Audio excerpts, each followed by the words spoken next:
I'm on my local host, but the front page isn't loading just because you see it starts to load, but then it gets undefined UTXOs at the contract address. I'm not going to hot fix that component. I'm just going to wait for GraphQL to sync, right? Because basically where we are on GraphQL is not up to the point where this particular contract address yet had anything in it. So we don't need to worry about that part for now to talk about the bounties part. So here's what we got. And hey, Juan, hey, Sebastian, hey, Dagwell. This will be live on mainnet next week. I'm hoping to have it live on mainnet on Monday, but not going to make any promises. Just I want to make sure it's working first. By the end of today, I will deploy a pre-prod version of this. And I have a little backlog of a couple more contribution tokens to give out. I know that people have filled out that form and shared an address. And I'll put out a call to action about that as well for anybody who will need a token for this. It's separate from the PPBL Summer 2022 token, okay? So we'll make sure that you have access and be ready for testing this thing in a online hosted deployment by the end of today. The code is up there on the Git repo already and available for people to try. My goal in doing this, right? This is a case of, this is a project that if I was alone, I would want to build anyway. I think there are projects in the ecosystem that need it. And I've seen a growing recognition of a need for grassroots reputation building. And so between, the idea of getting stuff done and the idea of allowing contributors who hopefully we're all going to be part of this kind of decentralized community of people who know how to build stuff on Plutus. And it's never going to be a matter of I work for this organization and I work for that organization. What I believe this DApp allows us to do is to say, hey, I can make a living contributing to important work, popping in on this project over here, that one over there. And by knowing each other, we have the ability to lean on each other, right? I know when somebody is better at the Plutus side, so I'm going to ask them for help. I know that somebody is better than me at the front end side. I'm going to ask them for help, and we can share that expertise. So first goal is just to make this open source tool as robust, reliable, and accessible as it can be. And then the second goal is just to build our individual capacity. I believe this thing has value and other teams are going to need it. And like any open source project, you can make something available and some people will take this and run with it, but other teams will want our support spinning up an instance of that. And I do believe that that will be, an opportunity for a paid consultancy gig for anybody who wants to help another team spin one of these up. How do we get to that point? We all learn how to use it. So when these tasks below are, on the one hand, designed to, yes, improve the GBTE itself, but hopefully along the way, just to expose people to how it works. So by completing some of these smaller ones, you'll go into the code and you'll start to build your understanding of how it works, hopefully have some helpful questions, and again, over time, be achieving both of these goals at the same time, improving the thing itself, but also building your capacity to help other people extend upon it. Okay. Yeah, so there's a few things I want to show you. Some of the data stuff, it's still going to be a little while while GraphQL syncs. So let's go here first, because this gets at A's idea about data. we can see, oh, there's some data coming through on the bottom of the page. That's good. That's good. Let's look first at a bounty itself. Okay, so this is a bounty description. And we had a really good start of a conversation yesterday about how the quality of the write-up of a bounty is essential for helping people align on goals and what the expectation is. And so I'd like to get to the point where what's here feels sufficient and clear so that people can take this on. More on that in just a moment. And what is this first task? It's to create a new style for these cards right here. As you can see, this is not ready for mainstream production. I wouldn't release this to the world the way it is. So, as a way to get to know the whole thing, the invitation here is just to make a new bounty card component and submit a merge request to this project with a new component in the components bounty directory. This is very similar to Mastery Assignment 302.3 and 302.4, which some people here have already submitted, and some people might be working on right now. But to A's point, I hope that this is an example. It's not the end of the story, but I'm hoping this is the beginning of the story for what it looks like to actually build a front end that has a bunch of different components, right? People are going to be able to choose Sebastian's bounty card or Nelson's bounty card or Yuli's bounty card, okay? So hopefully these tips help. So let me pause here. One, do you have any questions or feedback on this idea of like the headless MVP? And two, take a moment to read through the description of this task and let's talk about it. Let's start to level set on if this feels like sufficient information, or if it's too much and things should be removed, or if there's other things that ought to be added right here. Because if we get this part right, then we'll all be able to contribute more productively moving forward. What do you think? Could I be a bit of a bother and ask you to drop the link? I'm a bit lazy. Well, I mean, I'm in a device Yes. which would be a bit Let me weird. give you here's the link to the front end repo itself. So you can review here. And this is ready to be run locally.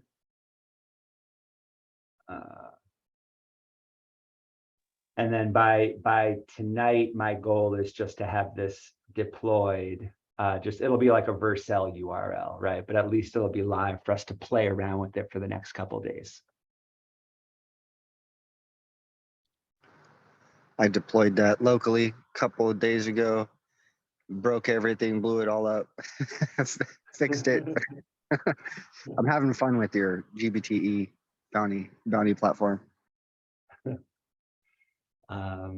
Good. And there's a bunch of changes I just pushed a few minutes ago, right? It's been this has been my main focus.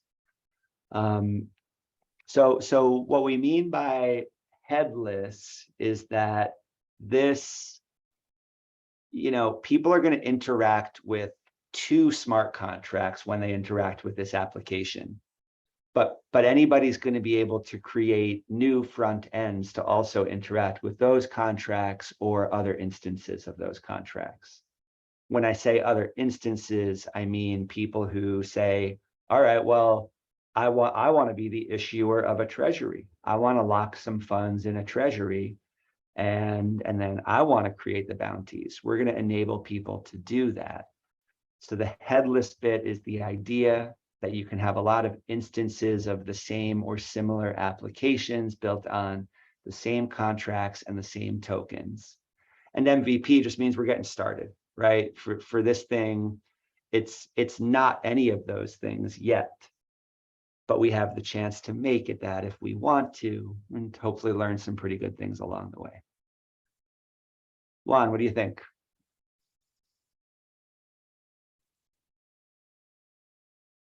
Thank you, James. Yes, I just an observation that I maybe not related to this directly, but something to think about is the fact that I mean, 20 ADA is not that much money right now, and eventually it will be. But it will be great to have on the code the way to do the equivalency on currency. Let's say, for instance, a class is $50, right?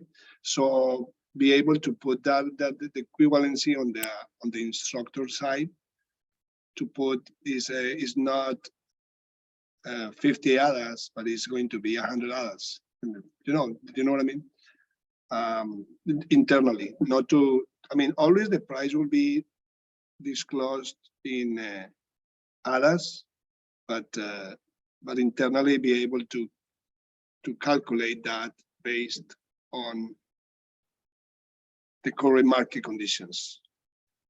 Yeah, I that mean, would it's be a great bounty. Yeah, that would be a great bounty to add, would be some fiat currency equivalent. I think we could probably post that as a bounty. I wouldn't say that's a first priority, right? But certainly a great feature request and something like that. I would love to start using. Nelson started designing a system for us to think collaboratively about what comes next. And so I think using that process to think about a feature like that is really good. Good. Yeah. That's it. And you're exactly right, right? Like the dollar amount of this bounty is I hope this is not as much as any of us want it to be right now, right?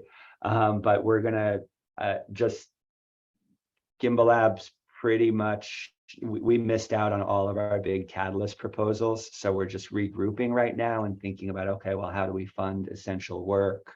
And what's going to happen with the mainnet version of this thing is we're going to take a chunk of the Gimbal pool rewards and just put them in a treasury and see what it allows us to get done, right? And if nobody picks up the bounty, we'll say, all right, well, obviously that's not enough funding to do that task.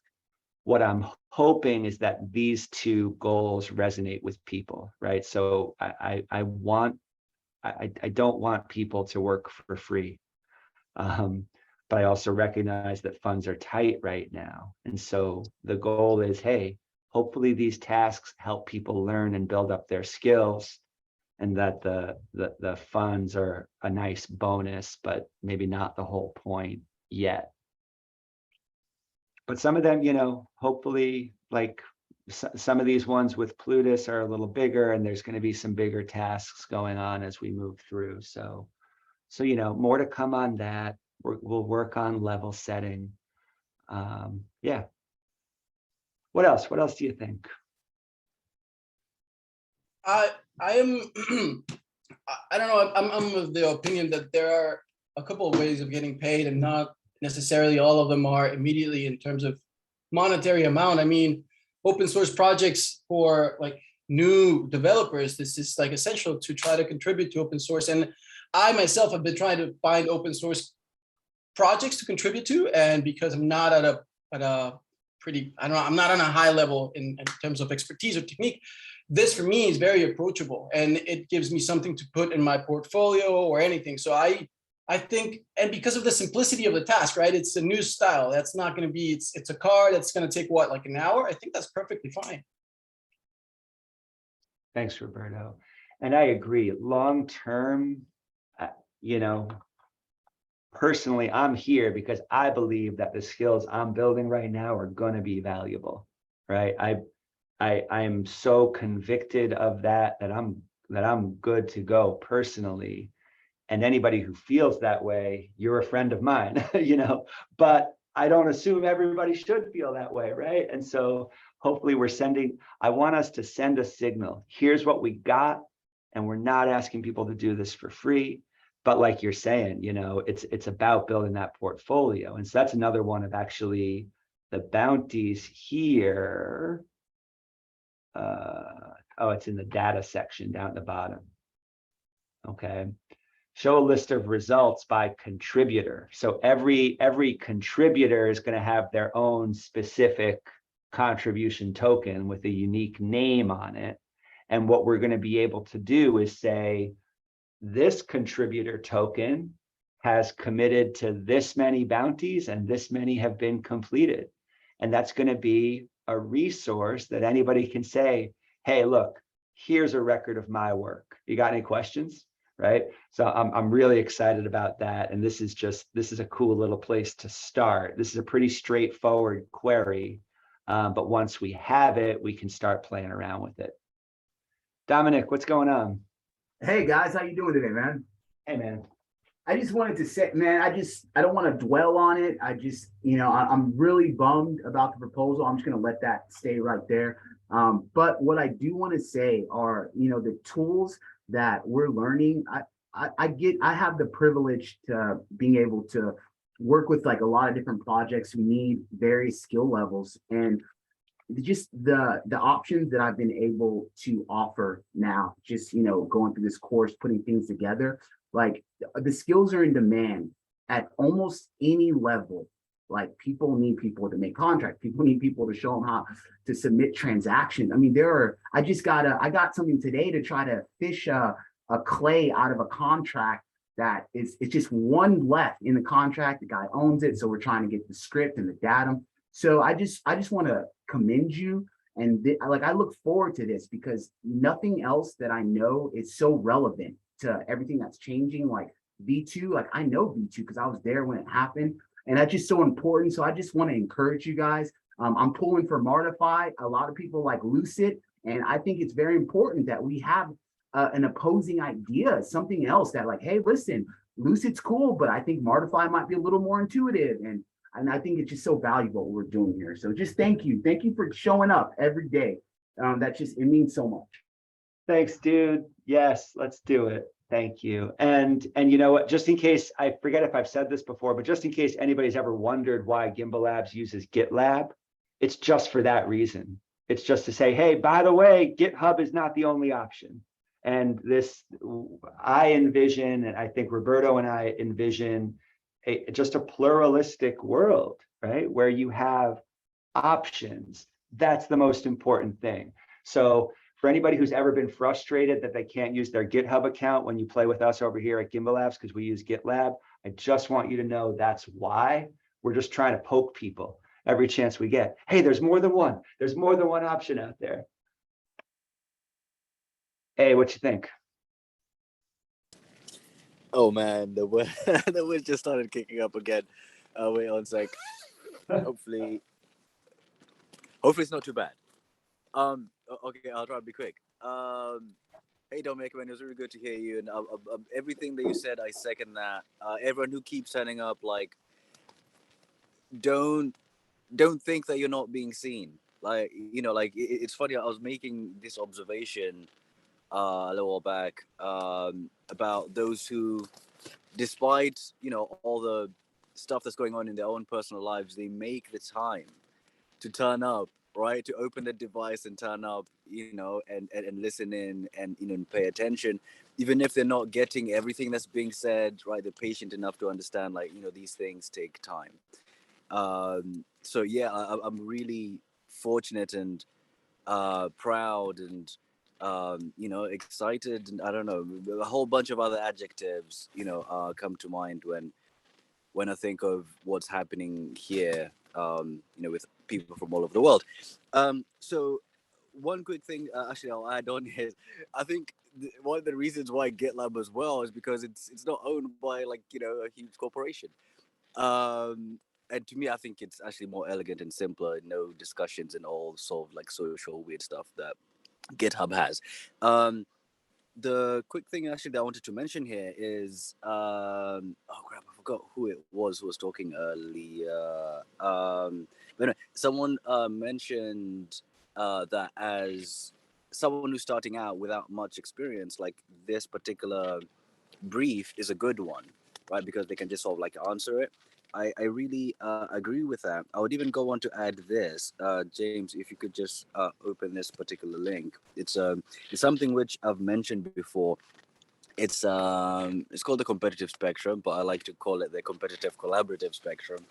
And it basically, as we are thinking about compensation, right? Not that we have said that monetary is the only one. I mean, monetary is an important one, don't get me wrong, but there are other different people coming from different points or different perspectives and different points in their lives, and different things mean different things to different people, right? So, when it comes to being compensated or being recognized, acknowledged, I think it helps to kind of remember that there's sort of different forms that takes.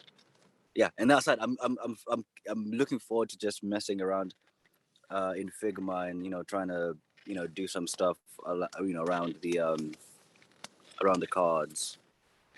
Hopefully, arrive at something interesting. That's If I do awesome. the time. That's awesome. That's really exciting. Thank you. So, okay. Imagine yourself considering taking on this bounty. What questions would you still have after reading the brief right here? Let's get really good. And, I would like to, as part of the documentation here, share our best practices. I want us to be world-class at writing bounties that actually make sense. I've read a lot of bad ones over the years. I know that it's an easy thing to not spend time on, but if you do it right, you empower people. And I want us to be really good at it. So give this a quick read through and don't hold anything back. What questions does it still leave for you? I'm gonna say something that's really new, but something that's come up for me as a problem is the difference between cloning and forking a repo and keeping it up to date while making modifications. Right, that means branching, that means adding new remote origins, and that's been a bit tricky. So in the Run GTB front end, my question would be: should I fork it or should I clone it? Okay. Yep. Okay, I'm writing a note to myself here. And if I reload this page, we're just going to see it down. This is not going to stay here, but you're right. We need to have the best possible on-ramps for helping people just know how to be a contributor on Git. That's essential. Awesome.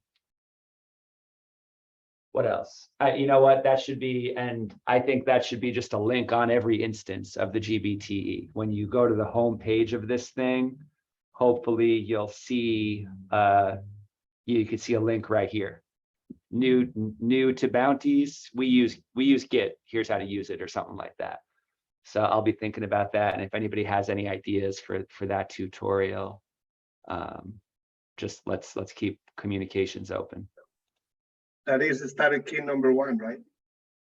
That is the first thing I ever tried to teach, but there's a lot more that people need to know.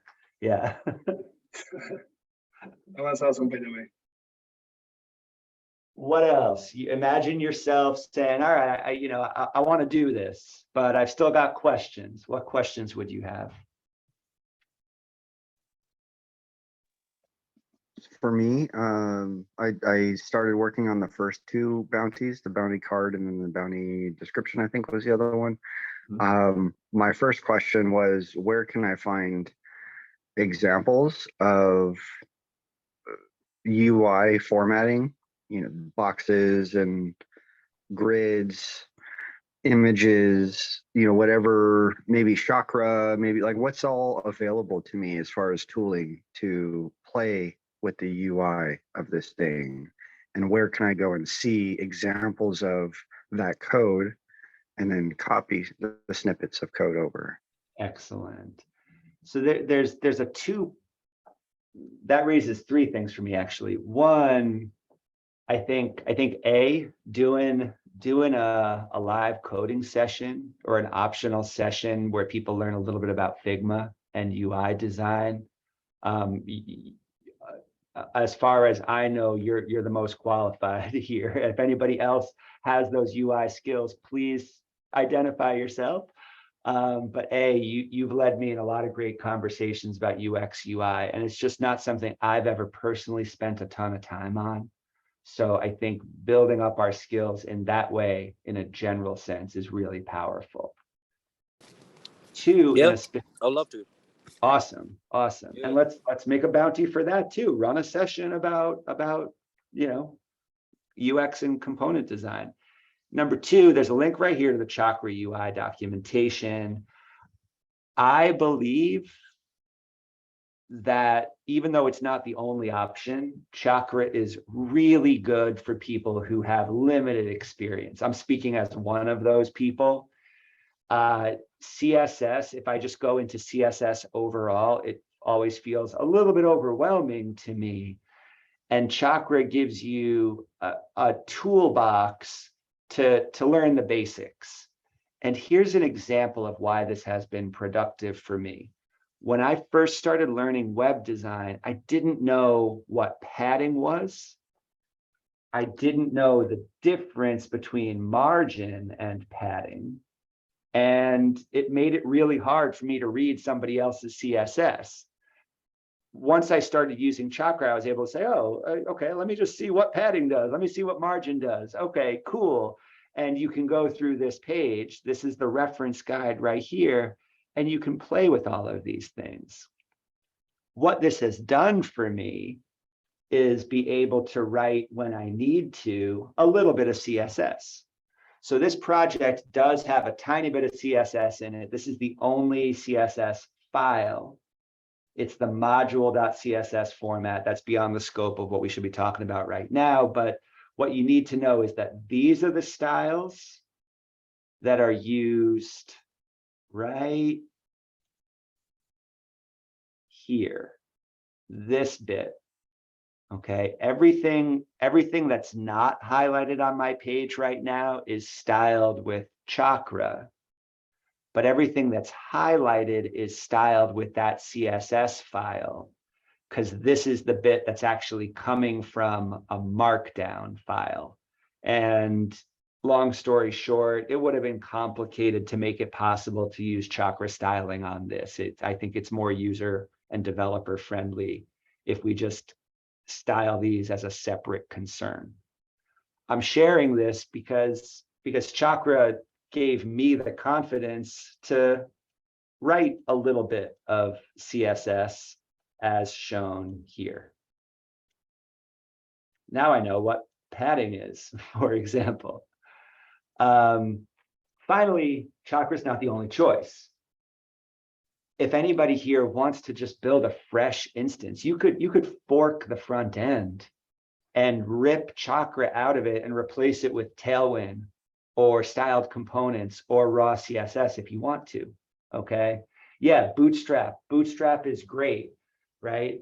Those are all worthwhile options. And so if anybody wanted to refactor this thing and hey, speaking of headless dApps, start us on that journey of having a few different front-end instances of this thing. Absolutely. What an interesting place to explore. Trevor, what do you think? Yeah, that was just kind of along the lines of what I was thinking anyway, as far as what I would have questions about coming to this. Now, I mean, I'm still getting my mind around exactly how this is going to work, but I do have a background independent consulting, which is a very similar structure to what we're looking at doing with this. And something that I would want to think about if I was looking at, a task like this is how to kind of, or if there should be potential to negotiate the details, if that makes sense. As an example, I remember I took a job with a client one time, and they had this idea of what they wanted, but what they told me is the way they wanted it done. And in reality, they were asking me to use a software that would have taken twice as long and cost 3 times as much. So when we talked through it, the how changed, but the outcome stayed the same. And so just curious how that might work for something like this, where, the whole point of putting out a bounty card, asking somebody to complete it is, in theory, they either have more time or more skills than the person who posted it. So, if they know a little more, how might there be a discussion about, well, what you're asking for is good, but how you're asking me to do it might not be. I love it. That might be a Anybody? little further down the road. No, But it's what came to my mind coming from that that is place. awesome. Before I jump in, does anybody else have thoughts to follow up from what Trevor is saying? Yeah. A similar Yeah, question. actually. Sorry, no, go ahead. Go ahead, eh? I'll make it quick. A similar question was asked yesterday, and I just quickly contributed this idea of the theory of job to be done, right? So ideally, I mean, when it comes to bounties, different people will structure them differently, right? But in my opinion, the ideal structure will have very little about with regards to preferences of how it should be done, but quite in a way precise on the intended outcome that they want the solution to actually achieve, right? So in terms of job to be done, outlining, I suppose, the problem and the sort of ideal state that you would like to have in the end, I think that makes a lot more sense. So that way you're not determining the path, but you're just saying, hey, this is my destination, and take whatever paths. Maybe don't take tolls or something, right? Because I don't want to pay extra or whatever, right? You can be able to have limited preferences or sort of constraints, but that's very much it. You're not trying to like dictate stuff which just doesn't make sense to do so.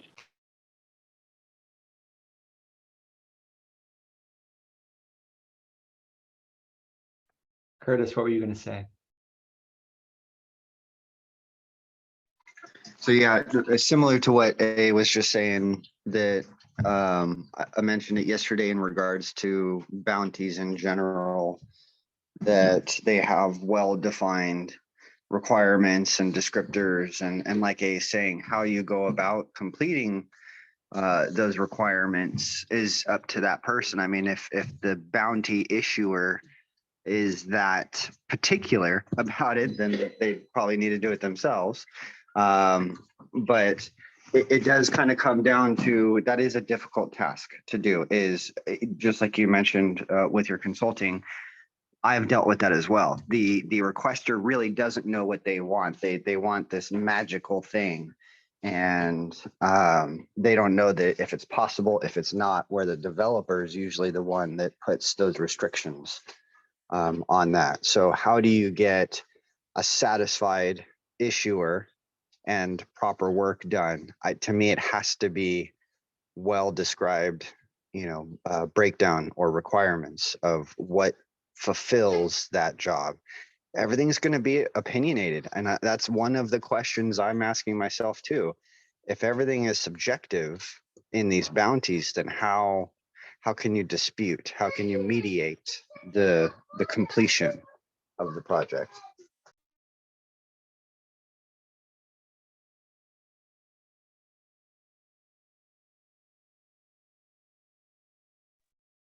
I was gonna say that I would love to see a method where, I'm not saying mediation, but definitely like a built-in method of communication. Because something that I find that happens a lot is that like customers or clients, they a lot of times they don't really know what they want until they see it, and then a lot of times it causes like a whole like change in course. So I wish that there would be a way where you could like an initial bounty for getting it work, and then have something in a contract that allows flexibility in case there needs to be more work done on top of that. Because I think that there's a certain lack of, or maybe a over expectation sometimes of what can be done. So I think there definitely needs to be some wiggle room. I was thinking, could the bounty component have like a comment section? Because that could kind of facilitate the communication between the issuer and the person that's trying to do the bounty, and leaves like written evidence of whatever was said, right? or even Excellent. like a proof of code, you know, that like, hey, it started, it's functioning to this effect, you know, because I think sometimes there could be a tendency of like, I've done a lot of work and now it's like, you don't like it. So I think that's something to think about. Yeah. And over at Snaprillia, for the bounties that we put up there, we kind of create that space for that communication between the issuer and the person who committed to the bounty via GitHub. So they can kind of have that open conversation. Hey, I'm planning to make this CSS change. You know, is this sort of what you're after? And then that way they can kind of pull the branch, run it localhost, see what it looks like, and then make their verbal or communicate the changes that they want made via the Git repo. So that's one option too. Yeah, one thing here that I think we might be falling foul of is maybe anticipating too far ahead.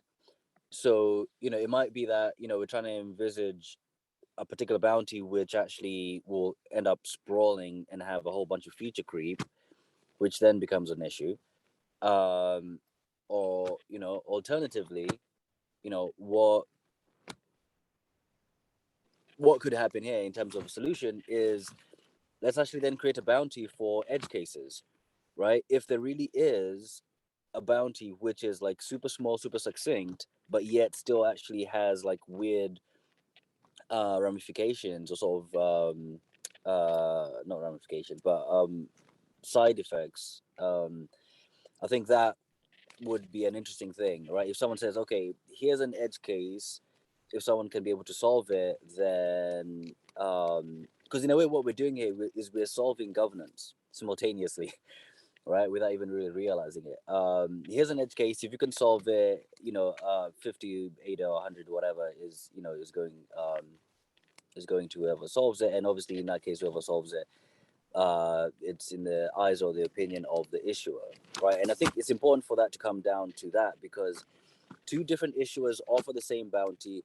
One will think, you know, it's the best thing since sliced bread, and the other will, you know, think it's just, you know, a turd.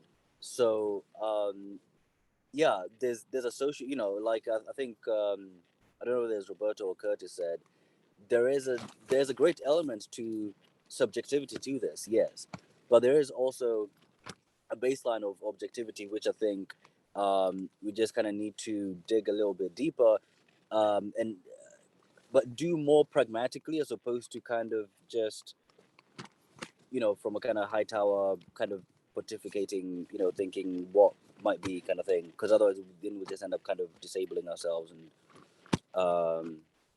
what constitutes a working solution. Yeah, good. Do you want to expand on that, Dagwell?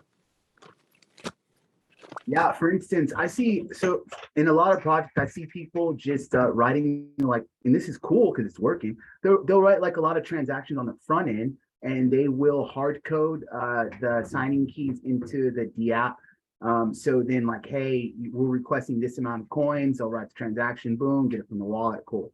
All right, that works, you know, and it's used to the blockchain, and that's a solution, so it should count.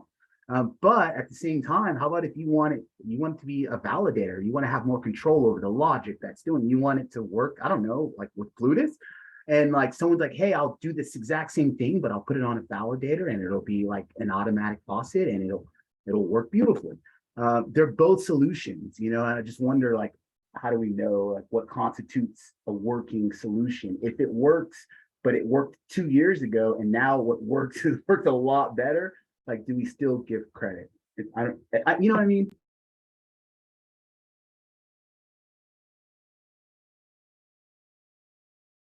Yep.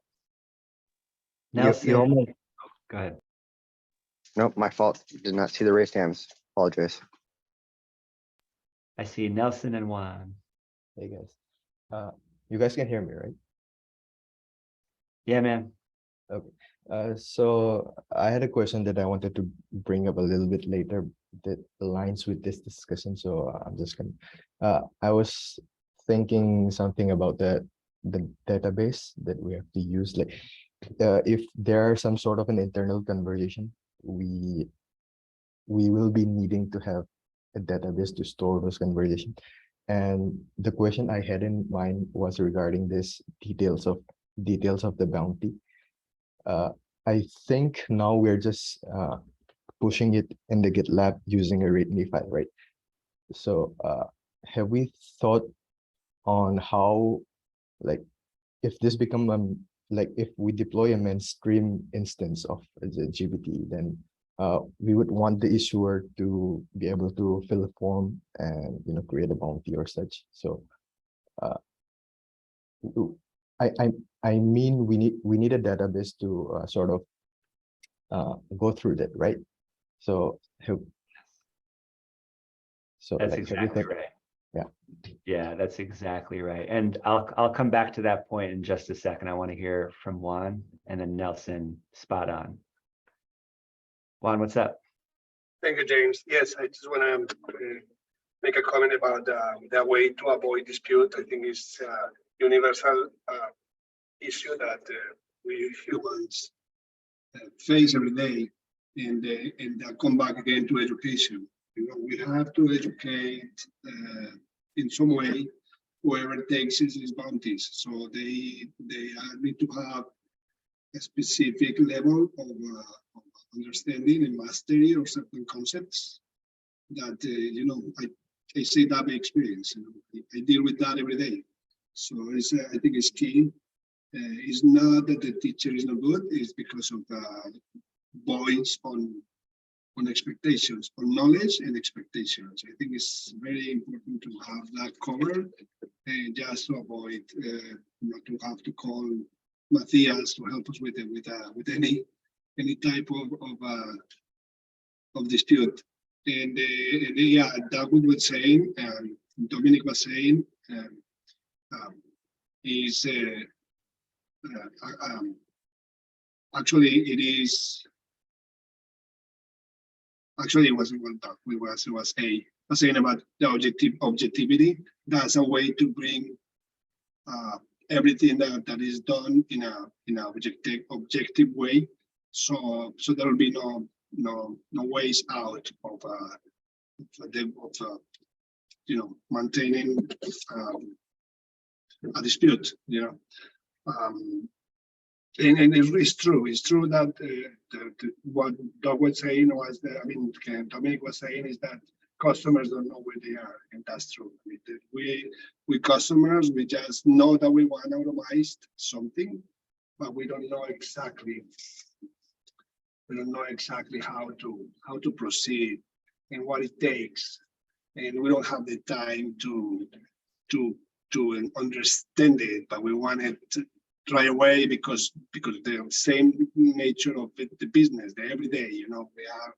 So there will be a way to kind of provide the tools, and that's what I was referring about KPIs, Curtis, tools that give the person the expectations, clear expectations of what they are going to get. That way we cover all the bases, we just cover all around. And at the end of the day, the bounty is simple and straightforward. Because if you know this basis, you get this education and you obtain this result. And that's a clear success bounty. That's the way I can think it. I see it. Thanks, man. Yeah, thanks. Curtis, did you have something? No, I didn't want to, it's a bit off topic, but just kind of thinking through, because I agree, like disputing the subjectivity of it is going to be a bit of a difficult hurdle. But just another implementation of it, another idea, if it's a larger project, I wonder if it could be something more similar to a grant. So you grant this development team or group to develop an entire website or build a backend database or whatever. And then they kind of have those funds to focus on that thing. And then the final product can get reviewed and then reiterated and communicated, but it's more of considered a grant towards learners and people going through programs like Gimbal Labs. And then this issuer could submit some funds to say Gimbal Labs platform, and that gets integrated into the course, and part of the project, based learning is to complete that project. Just curious how that could work out, because I feel like that could alleviate some of the subjectivity since it's a grant versus a contract. Yeah. Okay. So this is so outrageously exciting, and congratulations, everybody. Like we are doing project-based learning now, and more than I think the world needs blockchain. I think the world needs project-based learning. And the reason I believe that is because I've seen in the classroom that PBL allows an algebra class. Some people would consider that one of the most boring places on the planet Earth. It can turn an algebra class into a place where people talk about ideas. This is why we do project-based learning, because it's not just about the project. It's about all of these other ideas we are having. So we're here, we made it. So now we get to work with this.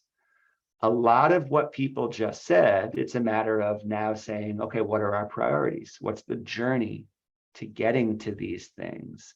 And so I want to pick up on a couple of these threads. One of the simpler ones is the one Nelson brought up. And was it Trevor who had the idea of comments on these? I forget where that came from. But yes, right? Comments are a really good idea. It could be nice for people to ask questions about a given bounty, maybe directly on the bounty details page. Like Nelson pointed out, as far as I'm aware, I'm pretty sure that's going to require a separate database. So far, everything we have is either on-chain information or files within a Git repo for a front end. And it's really easy for any outsider to look at the entire scope of this DApp. They can look on chain at contract addresses. They can look at GitLab at our open source repo. But a lot of functionality is going to require some additional database. And that's kind of the guiding question behind Dandelion in the first place, right? For all of those other things that are not front ends and blockchains, Dandelion is built to serve that role. So this is pushing us in that direction. And on I always have a list of personal development things I want to learn about. But anybody who wants to do this, I'll blast this out in the next week or two. I think we need to both. I want to help more people understand Dandelion, but I also would like to just deploy our own microservices via Kubernetes, which could then be added to Dandelion. So what if the database backend of this application was one of the services that you could turn on when you deploy Dandelion? That to me is really interesting. So that's a place that we're going to go, but exactly. If this project is making us ask that question, then not going to say mission accomplished, but so far so good. So keep those questions coming.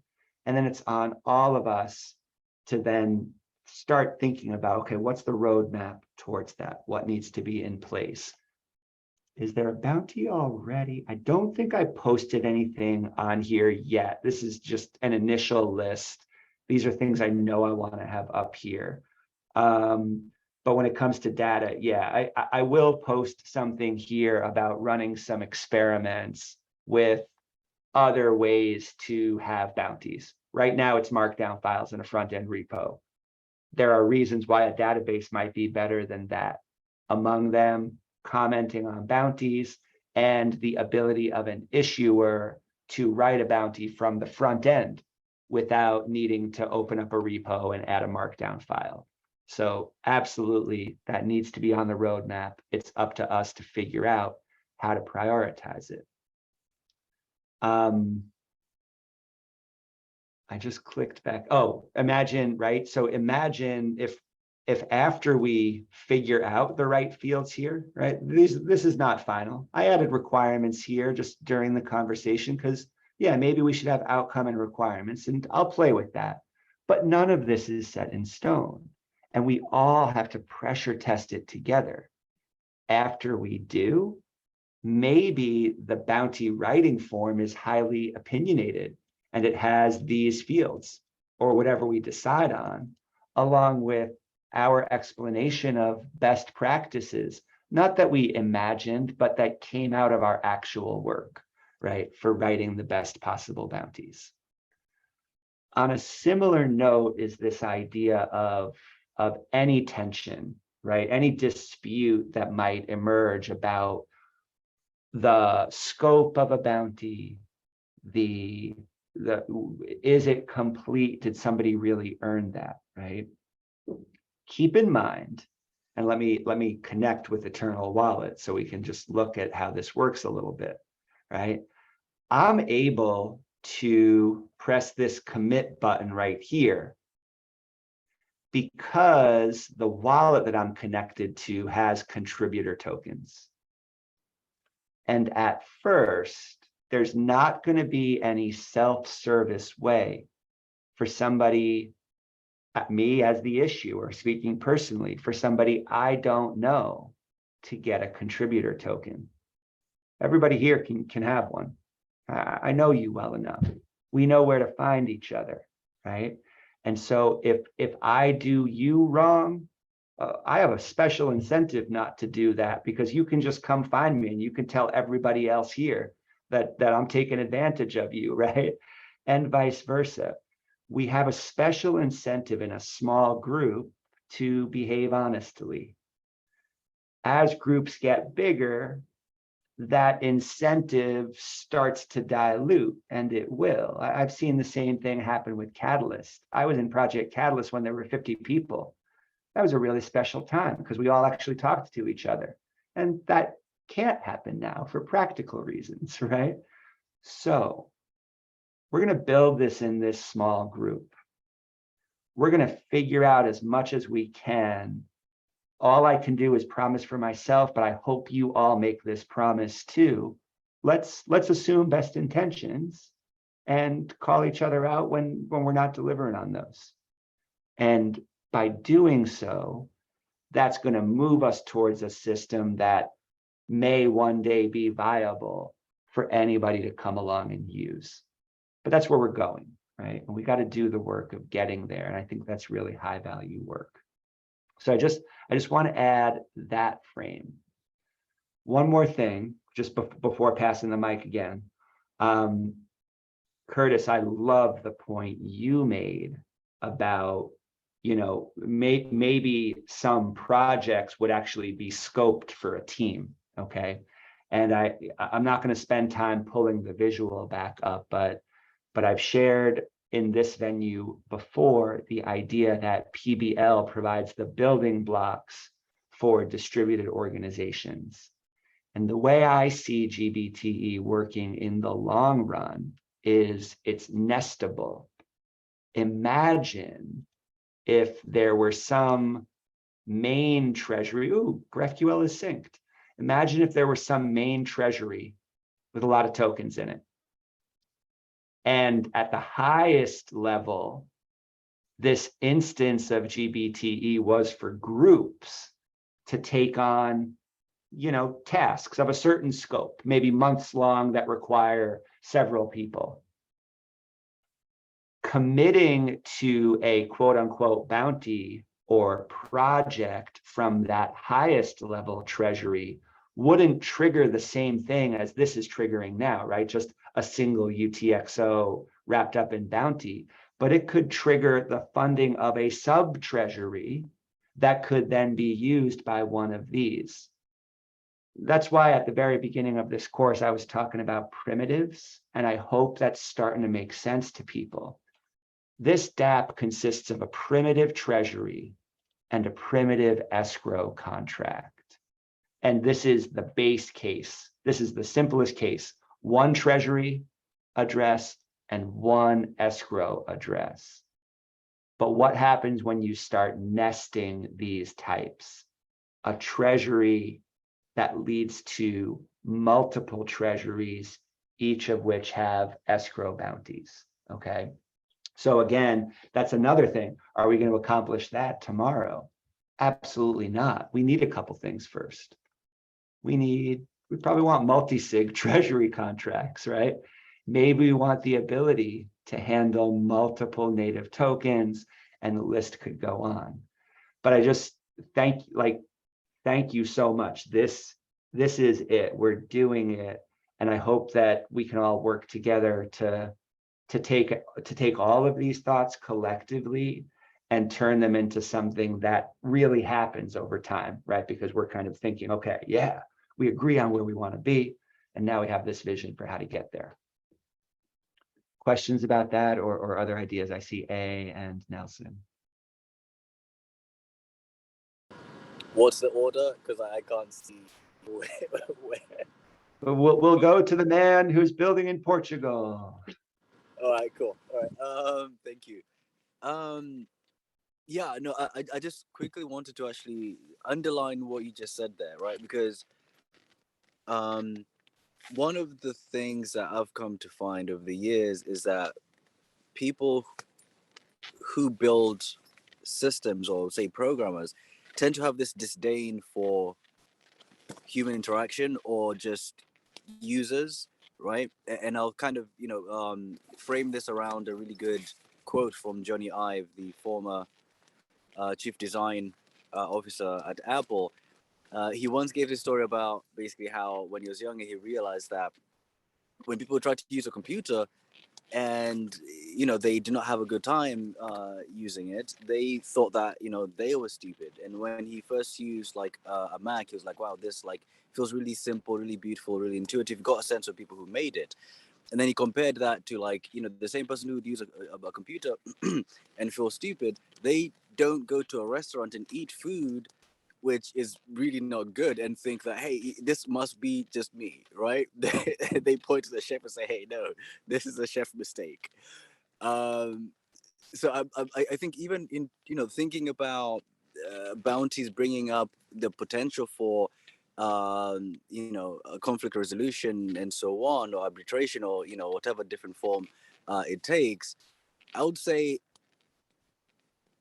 I would advise folks to not think of that as something which you want to get rid of, right? You might want to mitigate it and sort of like lessen it, but at the end of the day, all of us here are using ADA because everyone else, right, that we know and has some value that we would like to exchange uses it, right? If one of us drops off, like the value kind of drops off a little bit as well. But the point I'm trying to make here is that it's the humans who create value here, right? And in solving a problem which is able to then be attributable to another human who's created value, whether it's conflict resolution or whether it's a product or a service or whatnot, that is of value. And so when you think of trustless technology, one of the things I really hate about this is when people think trustless, they try and get rid of all what's the word? All traces of of human to human interaction. So I just want to underline that, like, keep people in the loop. Like, people are what of value here. Cool, thanks. Awesome, dude. Thank you. Nelson, what do you think? Okay. So I've been thinking about something, and it's kind of a wild idea, maybe too wild, imagination going wild. So we have this NFT standard, like 721. I was thinking if there might be a way to make a standard for big problems, I mean, so NFT has the 721 standard, and different marketplaces built by independent people, independent groups. They create the marketplace and they pull through the standard, and they can do whatever they want. So the 721 gives that says that this is an NFT. So if we have problems, and we can put it in the blockchain, and people can build their own independent escrows that is completely irrelevant to that completely separate from GBTE, and they can still pull the problem and put it on display for people out there to see. So kind of we have this maths. In maths they have the millennium problems, right? So like, I mean, how many people know what exactly the problems are? So it would be really nice to put all the problems and, you know, put it on display to the world for people to see. So I mean, there are I think there are lots of smart peoples in the world, and you know, that can solve various things. They just don't have the right problems, you know. So if you know what I mean, like maybe I'm going too wild with this, but Oh, dude, you are onto it. I couldn't agree more. I could not agree more. Thank you. Right. And just again, you recognize the journey to get there, right? So this is, here we are together, and now compare these two problems, right? There's the immediate task of a small group of us setting priorities, but that's really structurally the same problem as a global community coming together to set high level priorities, right? So at every stage, let's notice those parallels between scope. So this is really exciting. Hopefully some of you are making the connection. You know, I know that the faucet mini project, the results of that are not working right now, and I got to figure out why. But the design pattern there, I hope, gets you thinking about initially what this shared bounty board would eventually look like, right? We have ways to play with metadata, to build a standard. We're not asking people for permission about what the standard is. We're going to try it, and then we're going to invite people to come critique it, and then we're going to refine it together. And if other people later adopt it, cool. That's wow, that would, you know, that would be a really exciting mark to leave, right? But all we can do for now is start to build the thing that works, and then be really, really open to hearing how we build from there. But yeah, I really hope we get there. I hope that this tooling enables other people, A, to get stuff done, but B, to be discoverable. That's the word. Yeah, to be discoverable, both in terms of a problem sensing aspect and then the actual execution of getting stuff done. That's really awesome. Okay, let's spend just a little time thinking about how this thing actually works now. And actually before that, just to reiterate, for now, there are 4 approval processes that I'm suggesting, and these are not final, okay? I just know that it's easier to give people a place to start, and I want to give all of you something to push back against and argue with, rather than just leaving this open. So this is my initial suggestion about how we think about approval, and I assume it's going to change, okay? But in my mind, there's 4 levels. The issuer says, yep, that's done. I'm distributing the bounty. The issuer says, oh, I got the Git contribution and it's approved. Okay, now I'm going to submit the bounty. And actually, Alex has already been thinking about automating this, right? Can we use a hook into GitLab to fire bounty completion? Wouldn't that be a cool thing to add? He's thinking about that. But these are the 2 that are most interesting to me: group approval. And so some examples of bounties that have level 3 or level 4 group approval would be things like the documentation, right? So this has, you see it says approval process 3 right here. And we could probably represent that differently. If this is a big deal, this is something that we could think about emphasizing on another UI for this card right here. But I believe that if you're writing documentation or creating video documentation, the way to know if you did a good job is to get a few more people to sign off on that, right? You write the documentation, you share it with, let's say, 3 other people. And if those 3 people say, yeah, those are good docs, then the issuer releases that, right? And then number 4, which you can see, for example, adding multi-sig issuer to treasury contract or handling separate tokens, right? And this is something that we could use in other ways. For me, level 4 is not just giving somebody a resource and getting their stamp of approval, but giving a presentation. And so now look at where this fits into kind of the full stack of Gimbal Labs, right? We already do playground presentations. We already do live coding presentations. We know we want to keep building educational content. For me, this does 2 things at once. It brings people together. If you build something, come show it, and then the people who are there can choose to approve it or not. And of course, this is going to come with its own hurdles, and there's going to be some challenges to building a system like this, but I think we can figure it out, okay? You give a presentation, and then you get approval. In doing so, you created additional video content that maybe could be used in a future iteration of the course, or at least in documentation about the thing you built. We have this opportunity, right, for playground presentations to be directly about things that people are building.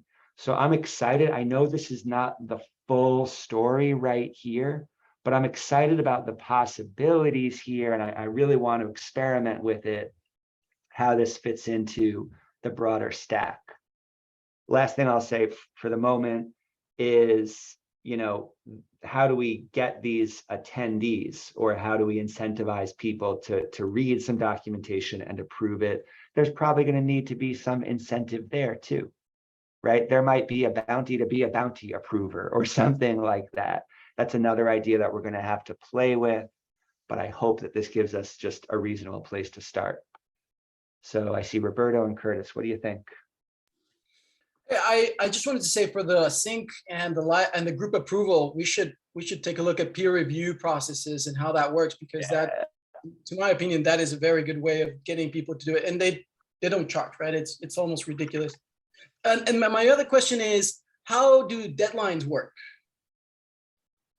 Good. Okay, great idea. I'm just going to add that here. So this will show, we'll notice your note here about looking at peer review processes, and we can start to roadmap that out. Yeah. Deadlines are at the moment simply hard coded as 1 month. Okay. And the reason I'm not putting too much pressure to get deadlines right yet is that the only role the deadline actually plays in the smart contract is after the deadline, the issuer can cancel an open bounty. Okay, that's really, that's the only thing that changes at the deadline. And so we will want to experiment with deadlines as a lever. That deadline had to be included in the smart contract just in case somebody ghosts us, right? We don't want somebody to be able to come along, commit to a bounty, and then permanently lock tokens at a contract, right? If they just don't, if they disappear. Yeah. So that's really what the deadline is currently protecting for. But going back to my earlier point, you know, if it takes somebody 6 weeks, a little bit more than a month to do a bounty, I have no reason to cancel that before I hear from you, right? Like I'm not going to do that. And you'll see, you'll see by action that I won't do that. But obviously, I only have the privilege of that approach because we're a small group right now, and we do need to do work thinking about how to use bounties in a more and more open system.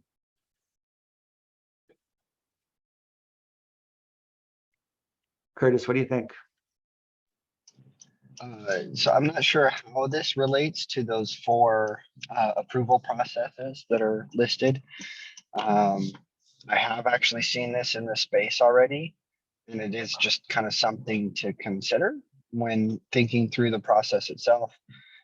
There have been issuers of bounties. This obviously depends on the whole SSI integration and proof of reputation. Once that gets integrated, this will be less of a problem.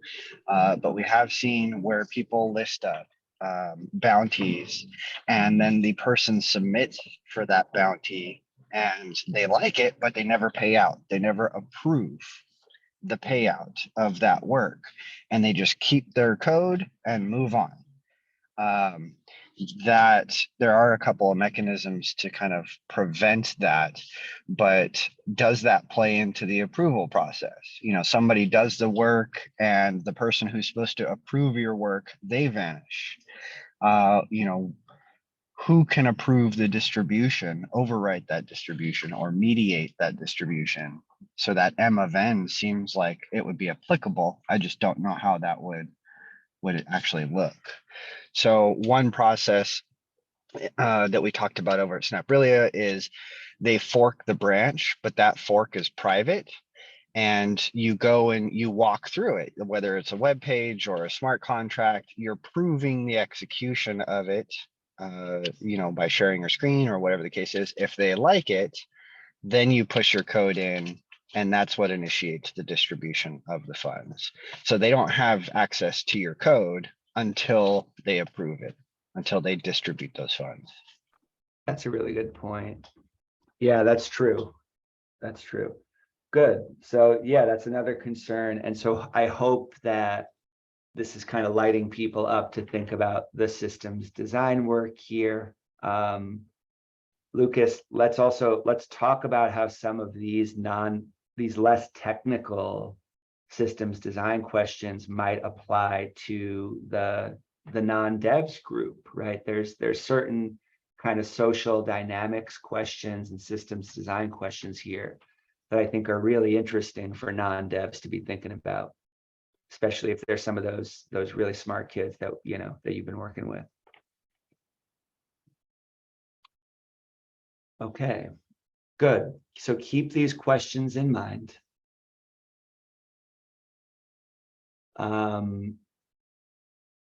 Let's do just a super quick overview. I want to give people just a couple of ideas about how this thing works. I'm on a route here, bounties, and then the number, the ID of the bounty. So what you see right here, bounty ID, should be the same as the slug right here in my URL bar.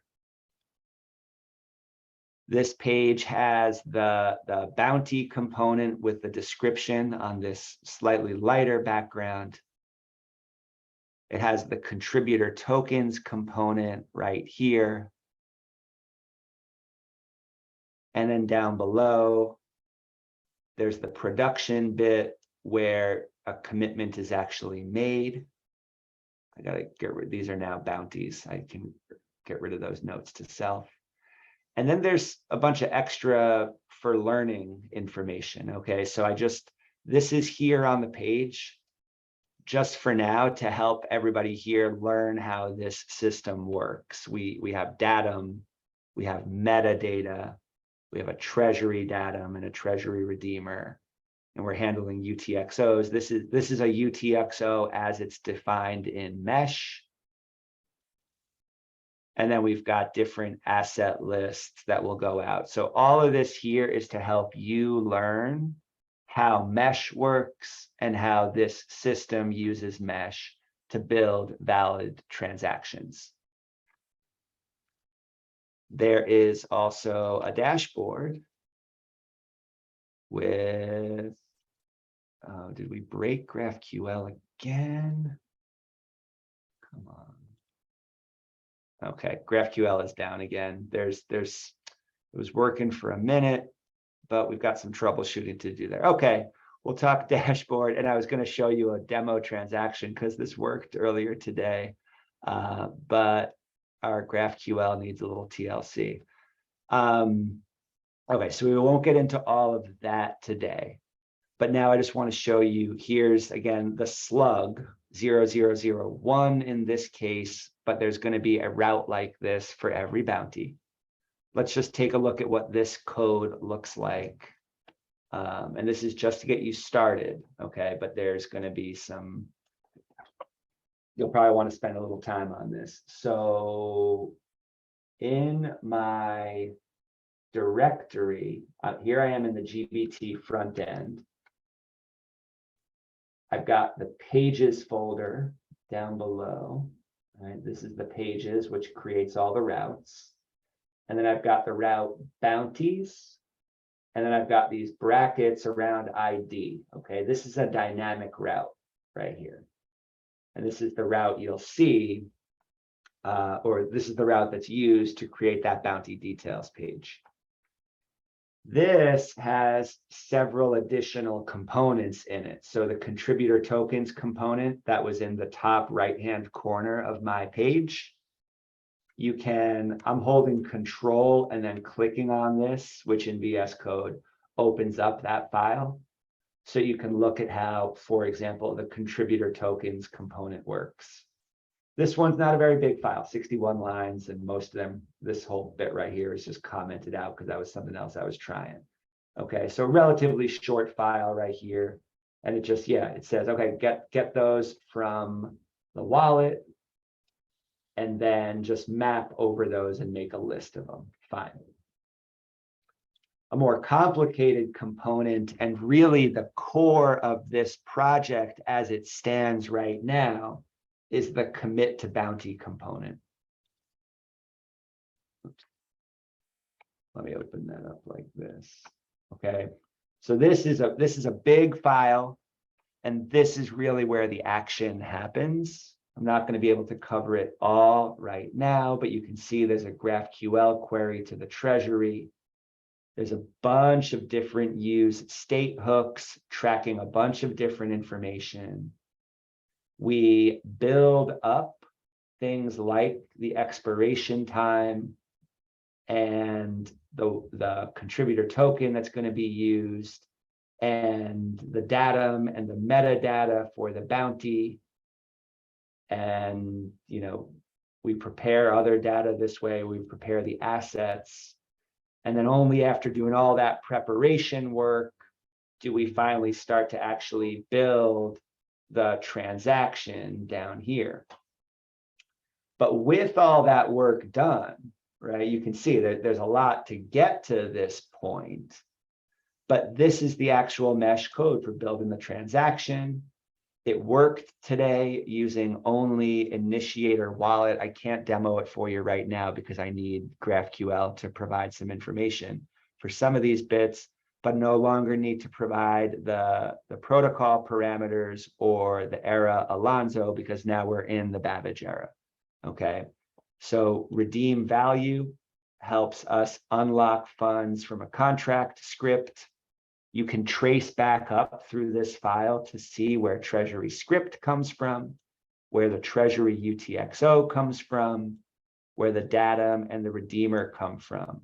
And just a quick trick, if you've never done this before, you can just highlight any term in a VS Code file, and you can press Control F to search the document. Okay, so if I want to know how Treasury datum is built, I could see, okay, well, there's 10 mentions of Treasury data. Let me just go back up through the document until I find where it looks like it's being created. Okay.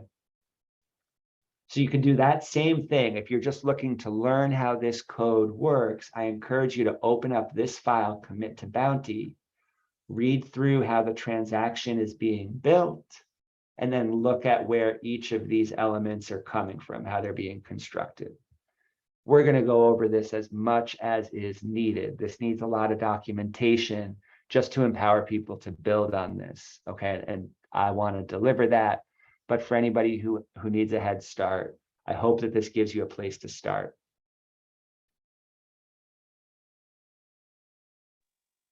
I'm sorry, James, did you say this was an open bounty, like multiple people can commit to it, or is this a one token only commitment? This is the template for how every bounty appears on the page. All right, so this is our template right here, id.tsx, And then commit to bounty is the component that's used within this file. When somebody, it's right, it's just placed right here with each bounty. So no, I'm not describing a live bounty right now. I'm describing how the system is built right now. You know, James, I can't wait until we get into where we can actually like learn like what we're doing right now, where the values come from and how we can use them in a transaction. I know something that I struggle with is like after I create a value that goes through a function, like taking that value and, you know, using it for transaction. And, you know, with the front end, there's just so many different components. And I just really can't wait to start really diving into that. Yeah. So we need, right, we need documentation so that people can catch up asynchronously, but this is really going to be the focus, I think, of a lot of live coding, right? So we're wrapping this week, the official PPBL summer 2022 cohort. But for me, not much is going to change, right? My goal is to keep the course available and even to go back through it to improve it so that as newcomers keep showing up, they can use it. And then to keep running this live coding session on Wednesdays and Thursdays so that people can come with any questions you've got, right? And it's up to us to define this. Think about another thing right here. Imagine I commit to a bounty because I want to learn about it, but then I need help. I hope that we have a culture of, hey, somebody committed to this bounty, but they can come to live coding and they can talk about what they've done so far, where they got stuck. We can give them feedback, okay? I want these to be learning opportunities, just like the Canvas assignments, but that are also, right, obviously they're serving a role in the longer sense. So hopefully we can build that up together. Curtis. I just want to say, is it sad that I'm sad that summer 2022 PBL is over? You gonna burst into song? Oh man. No, I definitely enjoyed it, and I can't wait for the next iteration. I can't wait to find my place in a more involved role and help out where I can. I'm excited for everything that's to come. It's wild. Yeah, it was actually 11 weeks because we took that intermission week just to kind of put our heads back on after testnet blew up. So what an 11 weeks. And I hope the message is coming through loud and clear. Don't be a stranger, right? And the Gimbal Apps philosophy from day one is that we want to create a space where people are going to stick around for as long as it's useful. And we've seen a lot of people learn and learn and learn and then go build something awesome. And I love that. So you please never feel a responsibility to Gimbal Apps to stick around. But I'm going to do everything I can to make you want to stick around. And I hope that we can build something great together. So it's a really exciting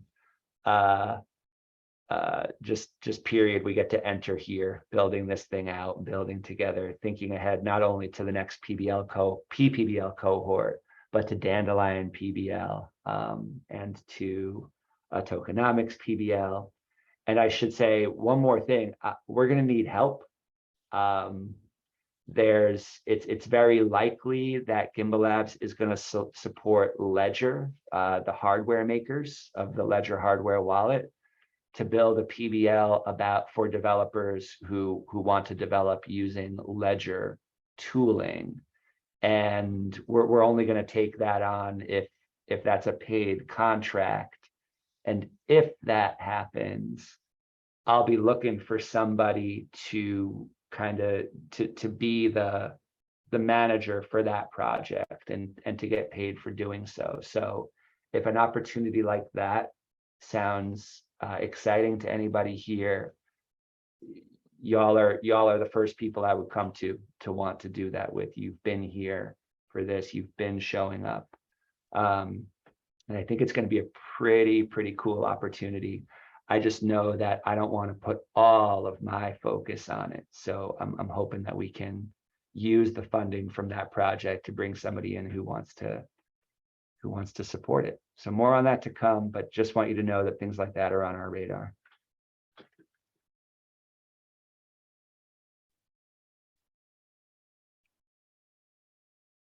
All right. Well, I really, really wish we could look at this together, but GraphQL has had the best of us this week. So I'm going to go try to figure that out. I mentioned this question yesterday. I want to put it on everybody's mind one more time.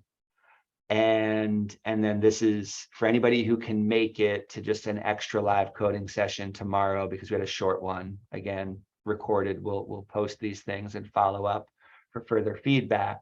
But my question for everyone is, hey, what is the relationship between the one or more contributor tokens I might hold and the course completion token that you get for finishing the Canvas course? Okay, maybe they're the same thing. Maybe a course completion token is the contributor token, and it's that simple. But maybe it's something else. Maybe you get a course contributor token or a course completion token, and then you can use that to mint a contributor token. Maybe you have another idea, and that's what we get to come together and talk about tomorrow. As we start from that initial question, the next question is, okay, well, what does completion mean, right? What does somebody have to do within Canvas to be said that they're, for it to be said that they completed the course? And so those are the questions we get to look at tomorrow.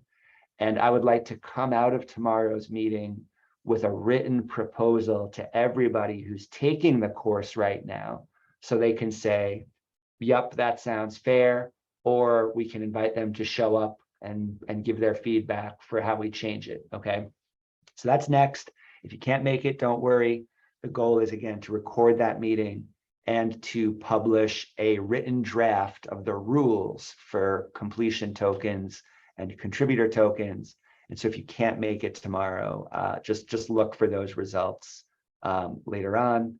And I'm looking forward to figuring out what it means to mint those contributor and completion tokens on mainnet. And this session, yeah, this session's recorded. Yesterday's was recorded too. I just haven't had time to post it yet. So those will both go up this afternoon, and I'll post about that on Discord.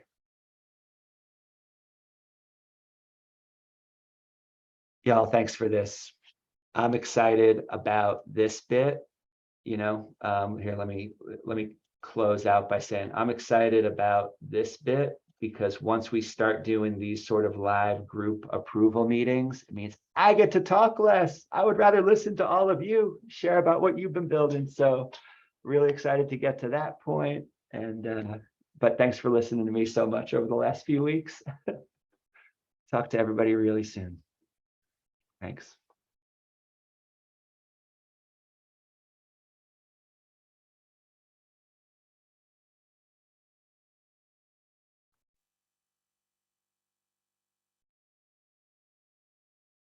See you soon, Roberto. Thanks, Yuli. Thanks, Dagwell. Thanks, A. All right. Going to shut this thing down. See y'all soon.